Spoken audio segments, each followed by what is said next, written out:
chronic obsessive-compulsive personality. Why can't I breathe?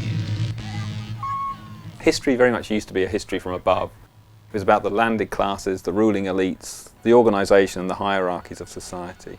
Increasingly, historians have begun to look at the underbelly of history, the lower history, the history of social classes, of cultures, history from the bottom up rather than from the top down.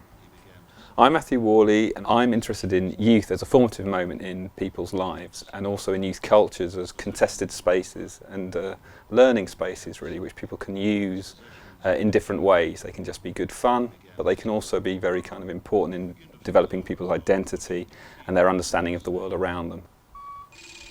I'm looking at the period after punk, late 1970s, 1980s, and to see if young people were using youth culture as a space in order to articulate, explore their politics, cultural expression, those kind of things.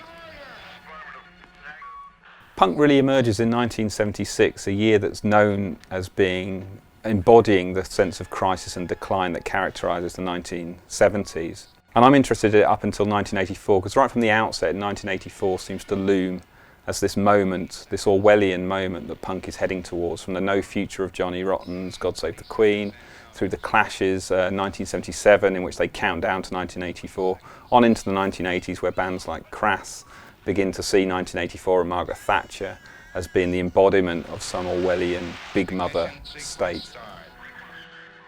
Passages of history are always complicated, they're always messy, they're always contested, and punk was particularly messy and contested.